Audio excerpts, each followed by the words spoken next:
What's going on, Seaport? It's Pac-Man Jones with Savannah Seaport News. Now I have to give an update yet again for the triple homicide that occurred on the 24th of Monday that claimed the lives of 3 people: Shayla Curtis, who was 18, William Mullins, who was 24, and Courtney German, who was 31.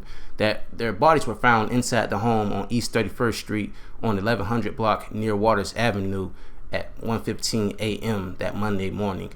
Now they arrested a suspect in this whole situation. They arrested Keith Lamont Marrow Jr. Now, about how he was caught, he actually was caught in Jasper County, that's in South Carolina, by hardeeville police. Now, how he was actually arrested, he was actually fleeing from the police in a high-speed chase, but he crashed into a guardrail on the side, and he was driving a Toyota RAV4 during the chase.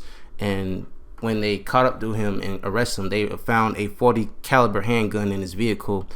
They say he is fleeing. They say he's being charged with possession of an unlawful weapon, driving with no license, and failure to stop at a blue light, and driving the wrong way on the highway. That's what he was initially charged with from the beginning, because initially he wasn't charged with those 3 counts of murder. He was charged with those 3 counts yesterday, around a little later on in the day. He was charged with those people's deaths. And more about Keith Lamont Jr., or Keith Lamont Marrow Jr. He has some history in Chatham County as far as being arrested, but he's not originally from Chatham County or Savannah. He's originally from New Orleans, but when he was arrested back, because this guy was arrested about 3 times, within Chatham County. One of his latest arrests was in 2014. But more about his latest arrest was in 2014 when he was on probation violation. And also he has affiliation with the EGB Bloods gang. Now I think that's a East Side Savannah gang, the EGB. I can tell because of the E in front. Usually, guys that throw out those letters, if it starts off with a W or E, then you can kind of tell what side of town that gang is from. And more about actually the murders. Now, this is what the police saying, and kind of what other people are saying, is that those murders of the 3 people were gang related, and it was only because of one person that was killed was actually in the gang. Now, it's either out of Courtney German or William Mullins.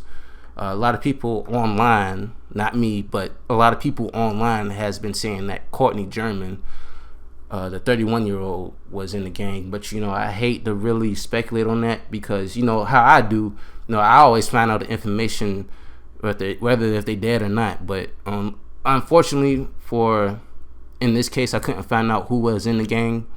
But at this point, I don't even think it even matters anymore. You have 3 dead people. You have a guy that's never going to get out of jail, because more than likely they're going to throw him the death penalty. And if he's lucky, he's going to serve at least 3 life sentences, So, it's something that I really wasn't expecting, this week, to have a triple homicide, because we were doing really good besides that homicide that happened in Port Wentworth. But before that, we were going about 30 plus days without a homicide. But the shootings are picking up.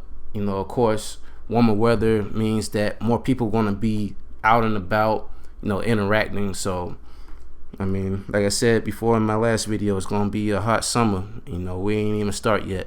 So just got to be careful of who you affiliate with. And I'm pretty sure maybe the other 2 people didn't even really affiliate with that other person, because like I said in the last video, this was a duplex. That means it was a boarding home, and that's common in Savannah. You see that a lot, where and I said this before in my last video, where I had a friend, he stayed in one section of the house, and it was like 2 other people that stayed upstairs. And those houses have a lot of space, to be honest with you. They're pretty long, so there's just something to be aware about. You just got to be aware of who's around you and people's intentions. Now, in some other news, there was an armed robbery Tuesday night on Savannah State University campus. Now, SSU officials tell us there's no serious injuries that were reported during the incident of the armed robbery. I believe there were some shots fired in that area, and the campus police has arrested and identified two suspects in the connection with the robbery, because initially it was 4 men that were, I guess, that had something to do with the robbery, but they are only arrested 2. And as soon as I could get any more information about this, I'll let y'all know. But I just let y'all know something, from my experience. Everybody that I know that went to Savannah State University, and Savannah State University, for people that's watching this and that's not from Savannah, Savannah State University is on the east side. That's like really the east side, you know what I'm saying? Like right there off of Skidaway and LaRoche is Savannah State University. I used to go on campus a lot, but when I did, people would tell me about, how people would break in other people's dorms and cars and stuff. I'm like, really? It's a college, not a freaking high school or a freaking jail. Like, people are really, I wouldn't even call them students. I'll call them just jackasses that, if they are attending that school, you throwing away, your education. But sometimes you do hear about people who don't attend there that go on campus. Which is common, because you can get on campus quite easily, as long as you just have an ID. But I know ever since that guy that got killed, I know it's been a little bit harder. I don't really know, because I haven't been on Savannah State campus in a long time. I ain't really had no purpose. But Savannah State always had that issue with armed robberies and just burglaries of other people's dorms. And in my last piece of news about Orange Crush, one of the busiest days on Tybee Island.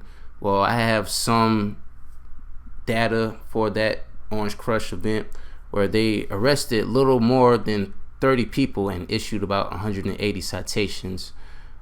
They didn't write out any tickets for public alcohol consumption because Chief Bryson says people were extremely compliant. One man did shoot himself in the leg behind McElwee's Seafood House, but he's expected to be okay. So motherfucker Cheddar Bob himself. That's some crazy shit. And also, Chief Bryson said officers also recovered a stolen car out of Garden City and a stolen gun from Waycross. So, that's the news for right now. I just want to throw the information about the guy who killed those 3 people, because initially I didn't want to talk about it until he was going to be actually charged with the murder, because I didn't really actually believe that somebody that's not originally from Savannah could do a hit like this. But I had to put this out here. But that's all for right now. It's Pac-Man Jones for Savannah Seaport News, and stay blessed, Seaport.